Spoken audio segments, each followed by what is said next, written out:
Okay, picture this. You know the exact moment, right? It usually happens right there in the office break room, or maybe it's over an urgent late night email. You finally build up the courage to set a boundary with a difficult coworker or a demanding boss, expecting them to, soften up or at least reflect a little bit, but they don't. Instead, they turn the whole thing into a trial. They cross-examine you, they completely twist your words around, and you leave the interaction feeling like you are literally the crazy one, right? Plus, you've got this looming anxiety of HR complaints just hanging over your head. You find yourself constantly asking, why are they doing this? But what if you are asking the completely wrong question? Seriously, instead of asking why they're doing this to you, ask yourself this. What must it feel like to be trapped inside a mind that needs this much control? The source material we're exploring today introduces this totally paradigm-shifting question. It immediately pulls you out of that emotional reactivity. It shifts your brain from taking things personally to becoming highly analytical. Because here's the real issue. You aren't dealing with a simple misunderstanding. You are dealing with a broken system. So welcome to this explainer on the Office operating system, upgrading your conflict circuitry. Think of the psychological hacks we're about to cover as a necessary, mandatory software update for your professional survival. We're going to learn exactly how to handle high-conflict people in the workplace without getting dragged into a fight, without losing your cool, and absolutely without sacrificing your career.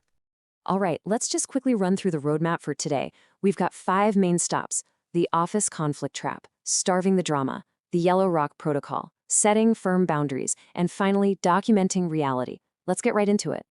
Starting right off with Section 1, the office conflict trap, or connection versus control. So here's the fundamental error that highly empathetic professionals make when they try to resolve workplace friction. You walk into these office conversations thinking it's a conflict between two equal partners. You bring logic, you bring explanations, you bring empathy. You're basically playing a game of connection. But your toxic boss or coworker, they are not playing by those rules at all. They're playing a totally asymmetrical game of control. They are actively seeking what psychology calls supply: your frustration, your long drawn-out defensive emails, your visible stress. You think you're bringing clarity to the team, but to them, you're just bringing fuel. Which brings us to Section 2, starving the drama by applying the extinction patch. To stop this toxic cycle dead in its tracks, you have to cut off the chemical reward they get from your reaction. The source calls this emotional detachment, or extinction. It's a behavioral principle where stopping the reward eventually causes the behavior to fade away. You might have heard of this as the gray rock method. You purposefully become as boring and uninteresting as a literal gray rock. When a coworker says something wild like, "Everyone agrees your project was a total disaster," you don't defend it. You just calmly say, "I hear you." You aren't trying to win the argument. You're starving their dopamine loop of oxygen. No emotional reaction means no chemical reward for them. Simple as that. But hey, critical warning here. Be prepared for a temporary backlash, because they will shake the vending machine. Clinicians call this an extinction burst. Think about a broken vending machine in the office break room. If you press the button and your snack doesn't fall, you don't just walk away, right? You press it harder. You literally, physically shake the machine. When you start emotionally detaching, the high conflict person is going to escalate their behavior to try and force that familiar reaction right out of you. You have to hold the line here. If you give in now, you're just teaching them they need to shake you harder next time. Okay, moving on to Section 3, the Yellow Rock email protocol, your polite social camouflage. Now, going total gray rock isn't always practical in a professional setting, right? It can actually backfire and make you look like the difficult one. So the source introduces this brilliant modification specifically tailored for office environments where you still have to work together. This is the magic of Yellow Rock. Imagine getting a toxic email loaded with personal attacks, something like, "You are selfish and never cared about the team." Your instinct is probably to defend your work ethic. Don't do it. Instead, deploy the Yellow Rock reply. "Hi. Thanks for the email. The project deadline is Tuesday at 3 p.m. Please confirm you have the files. Best regards." Boom.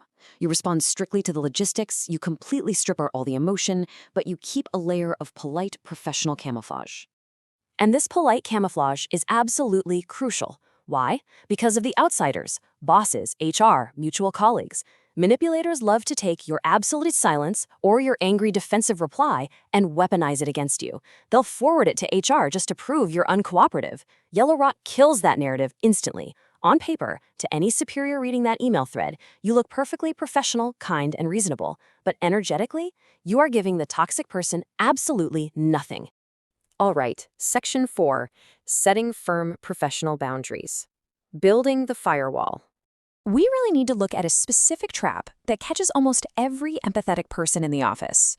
When someone misreads you, your absolute first instinct is to use J.A.D.E. You justify, argue, defend, or explain.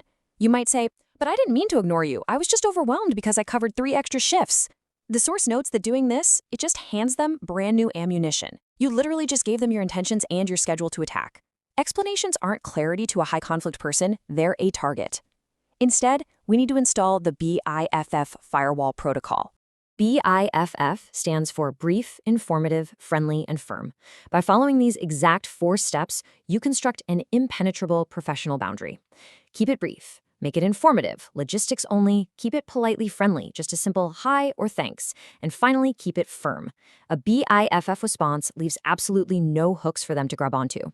If they text you a chaotic, insulting message, a B.I.F.F. reply is just, "Hi, I'm not discussing this over text. If you have a logistical question about the schedule, let me know. Thanks."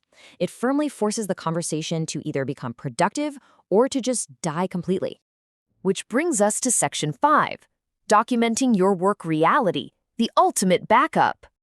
We have got to secure your professional reality against the absolute most dangerous weapon in any toxic office: gaslighting.